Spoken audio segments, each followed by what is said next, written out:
Bonjour tout le monde, donc voilà, je vous explique comment ça fonctionne si jamais vous avez un problème au niveau des portes arrière, donc l'électricité, le courant sur les portières arrière d'un Citroën Évasion ou d'un Peugeot 806 ainsi que la Fiat Ulysse et la Lancia Zeta je pense.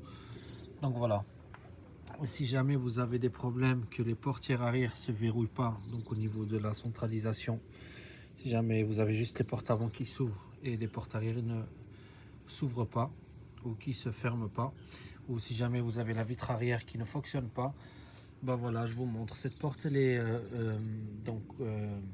tout le câblage passe par ici de l'électricité. Donc vous voyez, c'est une porte coulissante qui se retire de la voiture, mais donc voilà, elle se connecte et déconnecte à partir de là, de cette pièce ici. Et cette pièce qui va venir faire contact avec celle-ci. Donc voilà, il se peut qu'on a un peu de corrosion ou quelque chose qui va gêner le jus, mais ça peut être autre chose, comme ici sur ma voiture à moi, j'ai un souci au niveau du embout ici tout en bas. Voilà, donc j'en ai un tout en bas qui reste enfoncé. Voilà, celui-ci, on le voit bien qu'il y a deux au-dessus et un qui reste en dessous bloqué. Et voilà, donc je vais vous montrer cette pièce là à quoi elle ressemble. Je l'ai démontée de l'autre côté parce que j'ai deux fois le même problème, et le souci sur la mienne c'est le verrouillage central. Donc je sais fermer uniquement donc il y a le coffre et les deux portes avant qui se ferment, mais les portes arrière restent tout le temps ouvertes, je dois le faire manuellement. Donc voilà, j'ai démonté la pièce et ça ressemble à ça. Donc de base il y a un caoutchouc qui vient autour. Donc il est là le caoutchouc, vous pouvez le voir. Et elle est très facile à démonter. Donc il y a deux vis de Torx qui retiennent la pièce. Et donc voilà. Une fois que vous avez tout démonté, donc les vis sont maintenues avec un Torx T. Moi je pourrais pas vous dire c'est quoi. Il n'y a plus l'écriture, c'est plus écrit. Mais en tout cas c'est pas quelque chose de grand. Je crois que c'est un T10 ou un T15 par là.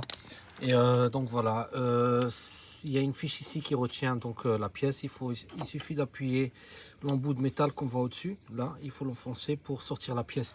Une fois que vous l'avez sortie, elle est là, comme je vous ai dit. Il y a un morceau de caoutchouc. Enfin, elle est protégée par un style de caoutchouc ici. Et voilà, donc chez moi, la pièce ici, quand vous l'ouvrez, il y a un cache qui vient au-dessus. Bien sûr, elle n'est pas comme ça. Il y a un cache qui vient dessus.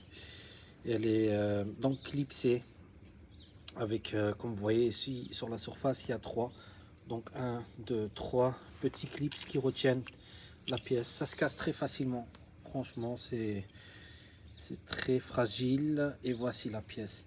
Donc comme je vous ai montré de l'autre côté, ça ce sont ceux qui vont faire la connexion avec qui va faire passer le jus quoi.